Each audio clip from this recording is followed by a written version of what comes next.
¿Se ve, Alice? Sí, Dayana, se puede ver, pueden comenzar. Amplía la pantalla nada más.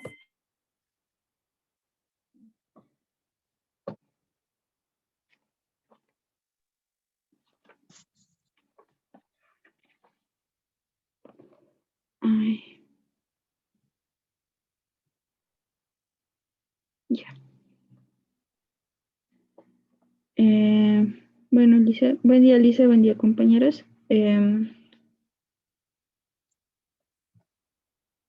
Hoy nos ha tocado exponer sobre el sistema límbico, sustancia blanca del cerebro, ventrículos laterales y vías o circuitos de conducción de la energía nerviosa.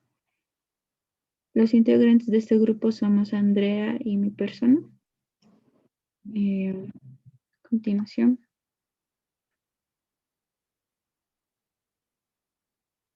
Vamos a dar lo que es el primer tema, sistema límbico. El sistema límbico es aquella parte de nuestro cerebro que está cargada regularmente de respuestas filosóficas y emocionales de nuestro cuerpo. Las estructuras anatómicas del sistema límbico son las responsables de procesar nuestras emociones y regular nuestra conducta. Esto involucra lo que es las estructuras más allá de sus límites, en la formación de la memoria, el control de las emociones y las motivaciones y diversos aspectos de la conducta, de la iniciativa y la supervivencia del individuo y de su aprendizaje.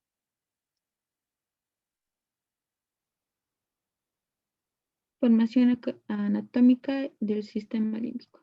El sistema límbico está compuesto o está dividido en dos partes, en dos estructuras que serían las corticales y las subcorticales.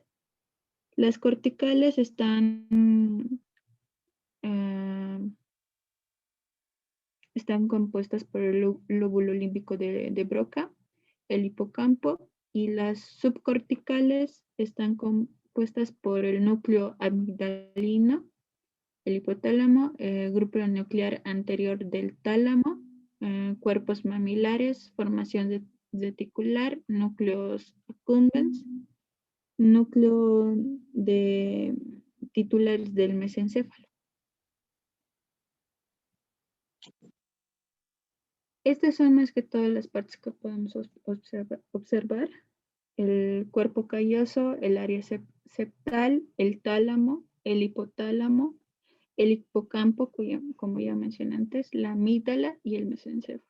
También aquí que se ve más detallado lo que es el lóbulo frontal, el hipotálamo, eh, el hipocampo también y la circunvalación cingulada.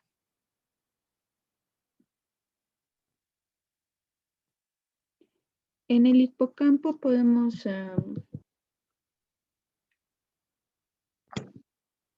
ver que consiste de dos cuerpos que descubren una curva que va desde el área del hipotálamo hasta el límite o lo que está relacionado con la transformación de lo que se encuentra en su mente, en lo que se recordará a un largo periodo de tiempo también es aquel que en donde se encuentra la memoria a corto plazo y largo plazo del aprendizaje. También está estructurada es la región cortical denominada palocórtex de la filogenia más antigua, que está compuesta por tres etapas, que son la capa molecular piramidal y de las células fusiformes. De las células más destacadas son las piramidales, cuyos axones pueden formar la fibra del fornix. El fornix se puede encontrar en esta región de acá. Se encuentra en esta región. Este es el córtex.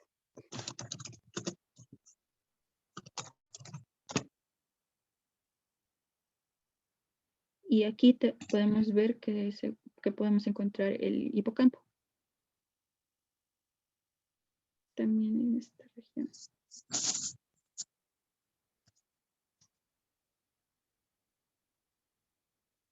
El núcleo amigdalino o amígdala cerebral.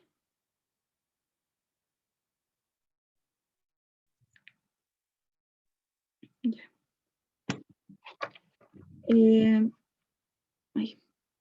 Esta es una estructura gris en forma de almendra.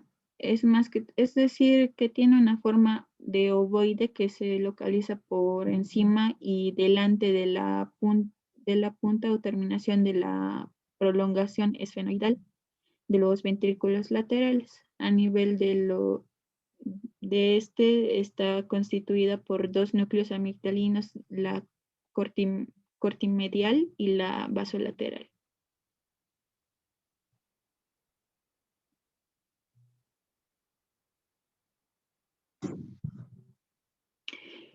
Y el núcleo accumbens.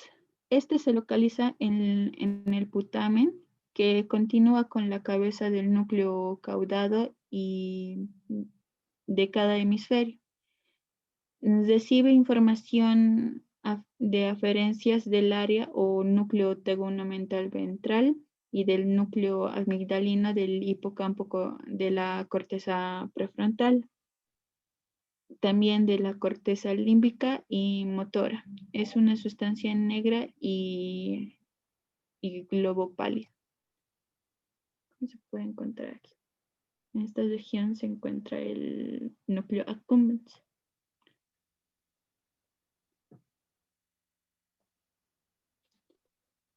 Funciones del sistema límbico.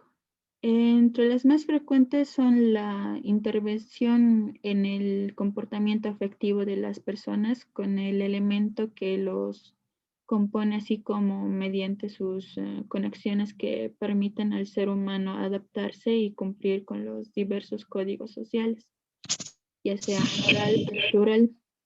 También esto acorde al ambiente en el que uno se desempeña. También participa en forma activa en los procesos de la memoria, la cual es fundamental intelectual de gran importancia, que nos permite registrar conversaciones y utilizar la información. También el sistema límbico se especializa principalmente en la memoria declarativa o consciente de hechos y experiencias.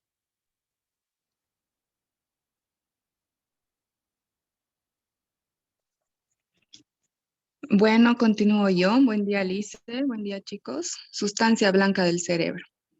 La sustancia blanca se encuentra en los tejidos más profundos del cerebro. Ya. Ya. La sustancia blanca se encuentra en los tejidos más profundos del cerebro, que son los subcorticales. Contiene fibras nerviosas, que son axones, las cuales son extensiones de la célula nerviosa. También protegen a las fibras nerviosas de una lesión. La sustancia blanca está formada por millones de vías de comunicación, cada una compuesta por un cable largo e independiente. El axón cubierto por una sustancia blanca y grasa llamada mielina.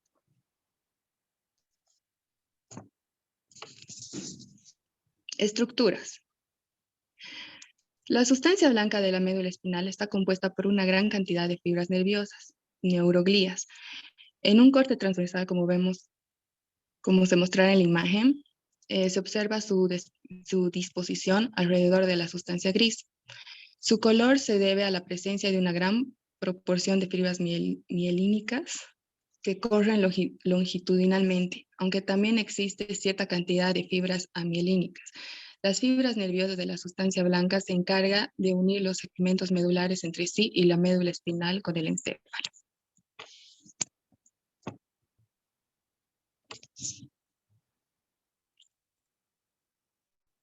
Las fibras de las raíces posteriores que llegan hasta el cuerno posterior presentan diferentes morfologías según el estímulo que ellas transmitan. Fibras exteroceptivas que transmiten aferencias exteroceptivas son de pequeños calibres y poco mielínicas. y las fibras propioceptivas, que son más gruesas y mielinizadas.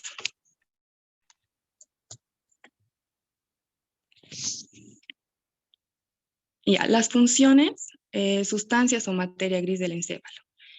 Este sistema está conformado principalmente por el encéfalo con todas sus partes, por la médula espinal, por la sustancia gris y la sustancia blanca, que contienen función, que tienen la función en el análisis y la transmisión de información.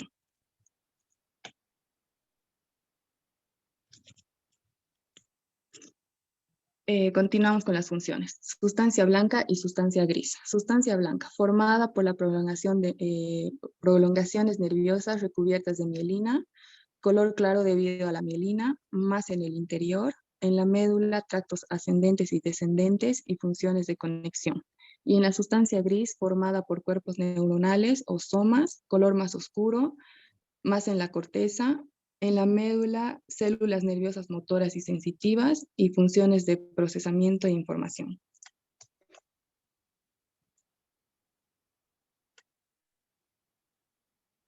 Ventrículos laterales. Ay, perdón.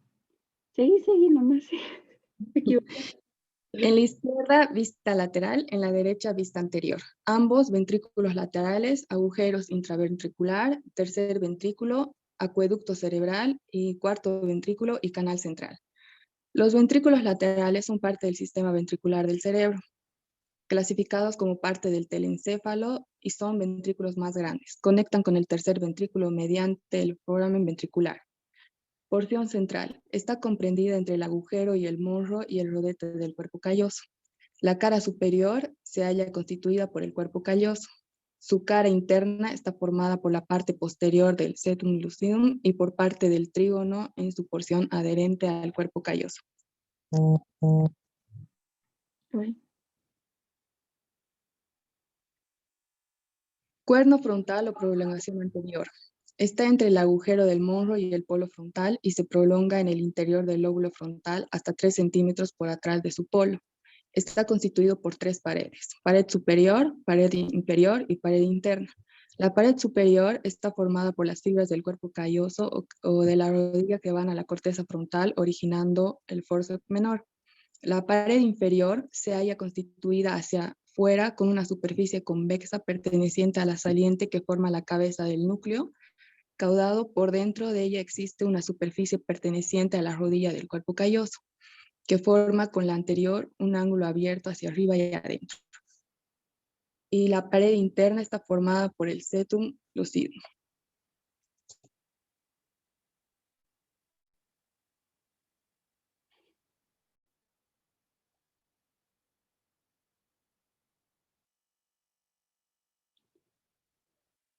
uh,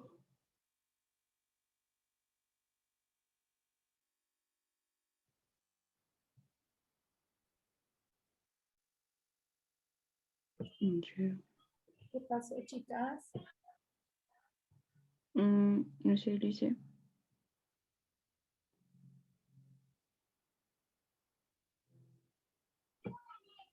Se le fue el internet, dice. Andrea. Ahí yo voy a continuar, dice. Solo le faltaba una partecita. Ya, continúa. Continuando, el cuerno occipital o prolongación posterior es una, es una cavidad que a partir de la encrucijada ventricular se dirige hacia atrás.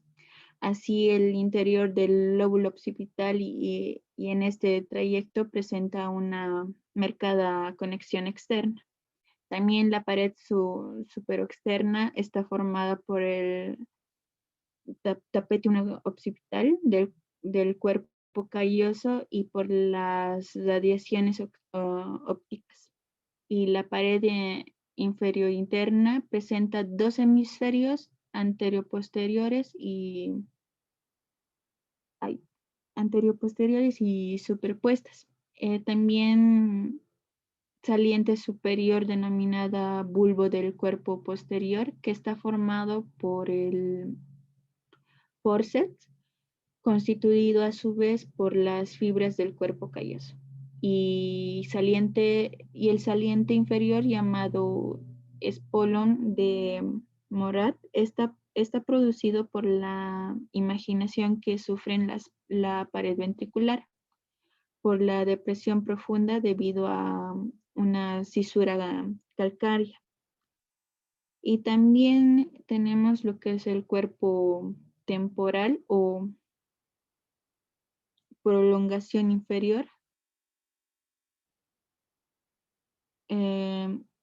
que esta parte está en una encrucijada ventricular, bordeada el tálamo óptico y el pedúnculo cerebral, para introducirse en el lóbulo temporal y también donde termina a 2 centímetros del polo temporal.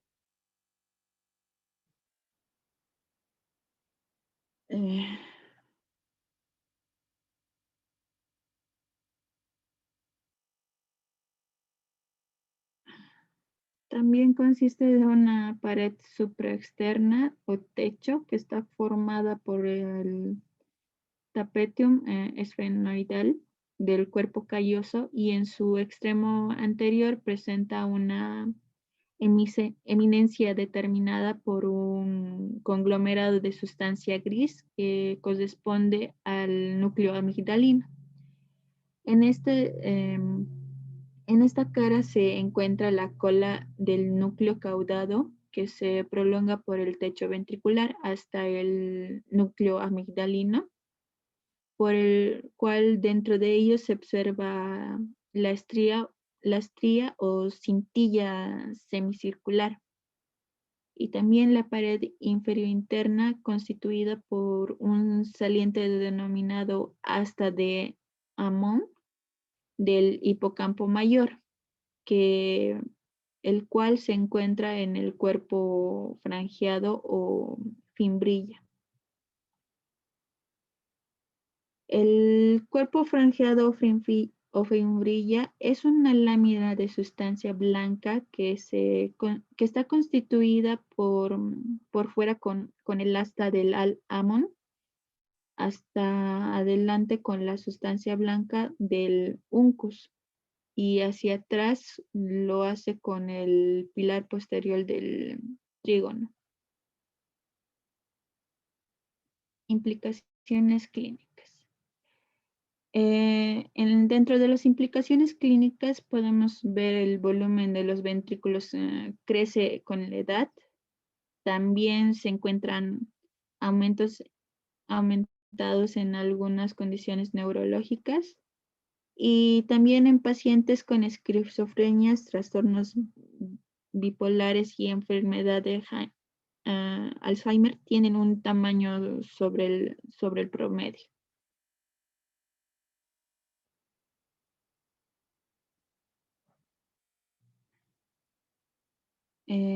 Vías o circuitos de conducción de la energía nerviosa.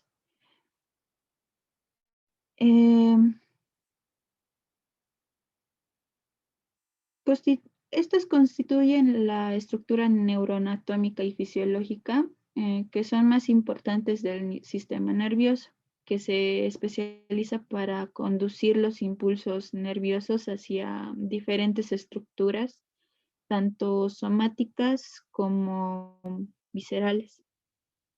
Receptores.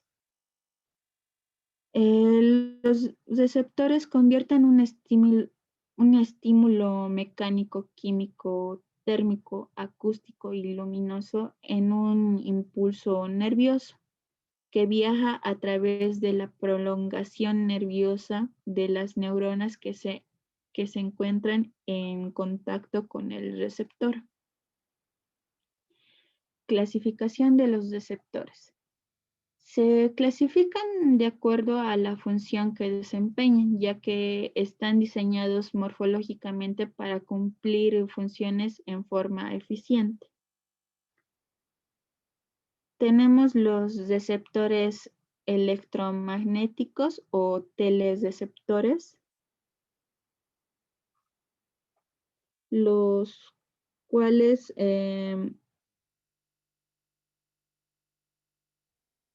se localizan en la retina y están representados por células llamadas conos y bastones.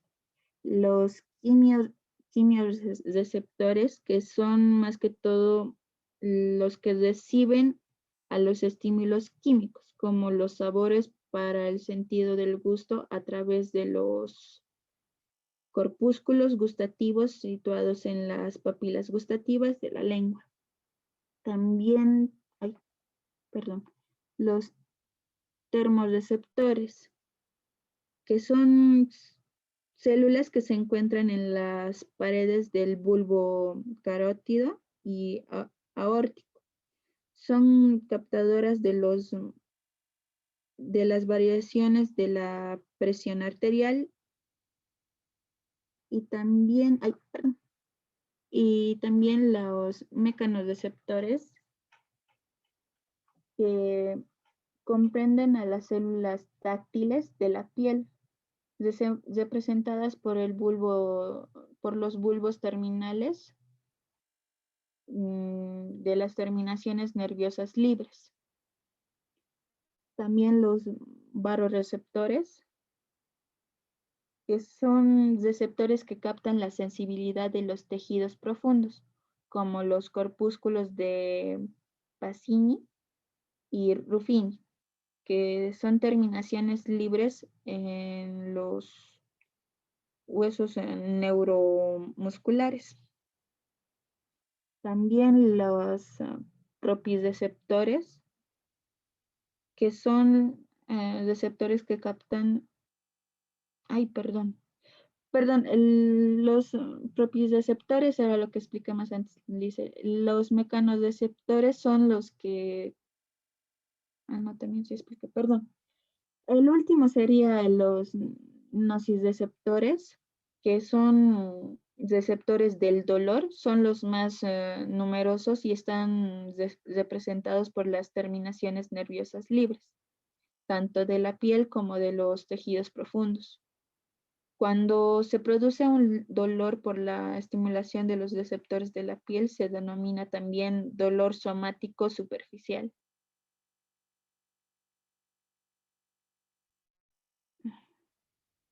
Vías de conducción de estímulos nerviosos. Anatómicamente está representada por un número variable de neuronas conectadas entre sí a través de los diversos tipos de sinapsis, con una secuencia direccional. Es decir, que ese camino o trayecto que sigue en el sistema nervioso, tanto un impulso sensitivo o sensorial, y su respuesta es motora, secretora o psicológica. Está destinada a producir también un determinado acto. Aquí también podemos ver una vía de circundición de los estímulos nerviosos, como podemos observar. También tenemos clasificación de las vías o circuitos nerviosos, que son más que todo se dividen en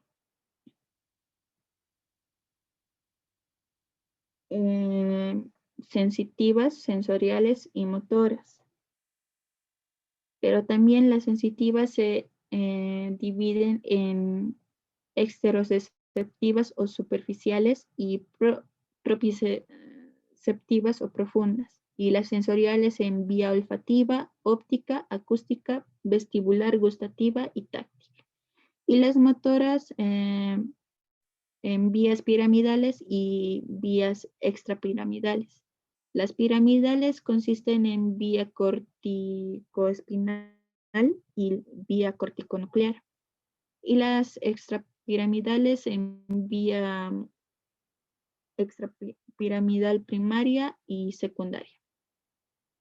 Dentro de lo que son las sensitivas, en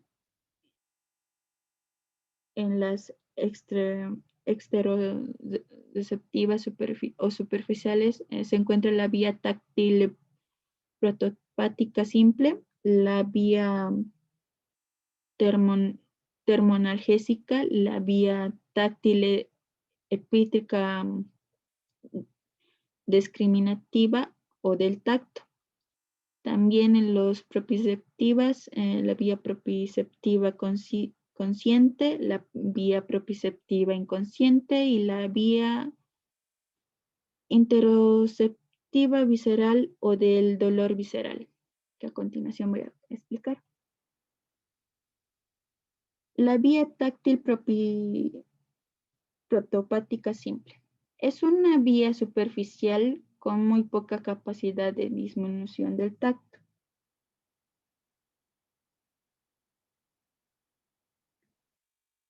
La vía termoanalgésica, que es en el que transcurren por tres tipos de sensibilidad principal, tanto frío, calor y dolor. Y la epícrita descriptiva está constituida por fibras gruesas mielinizadas. Es la vía de las sensaciones táctiles epícritas, y discriminativas que requieren una localización precisa de los estímulos o de la información. Aquí podemos ver una vía táctil prototípica, de la segunda neurona, en la cual asciende por la parte central de la sustancia blanca del bulbo con el nombre de haz espinotalámico anterior. También en la termoanalgésica tenemos una vía termoanalgésica primaria, de la primera neurona.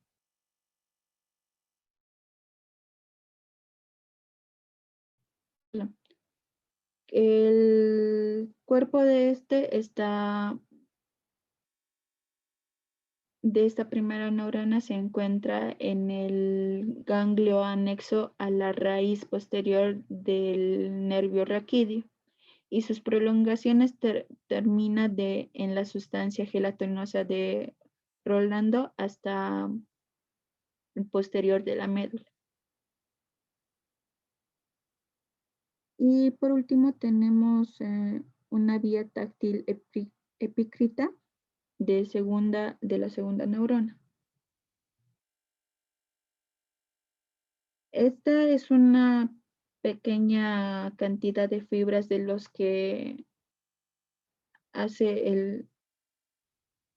de los haces del golf y el Burdach, que se desvían haciendo sinapsis con una segunda neurona de Bond y Monaco. Es más externo y desde ahí el axón de las neuronas por el pedúnculo cerebeloso inferior penetra en los hemisferios cerebelosos para hacer sinapsis con neuronas del parco de la cerebelosa. También tenemos la vía proprioceptiva consciente o de la sensibilidad profunda consciente. Es una vía igual que la táctil discriminativa, está constituida por fibras gruesas minimalizadas que conduce la sensibilidad. También nos permite darnos cuenta en forma exacta y sin la ayuda de la vista de la posición que toma el aparato muscular de nuestro cuerpo, ya sea en un estado activo o pasivo.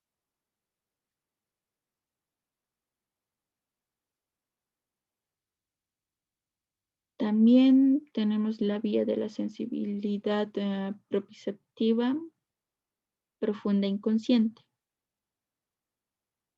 En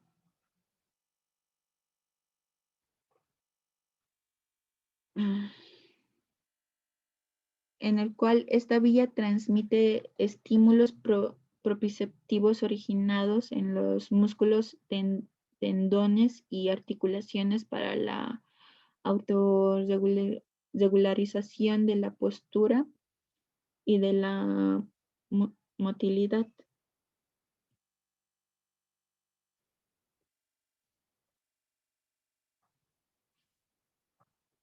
Ah,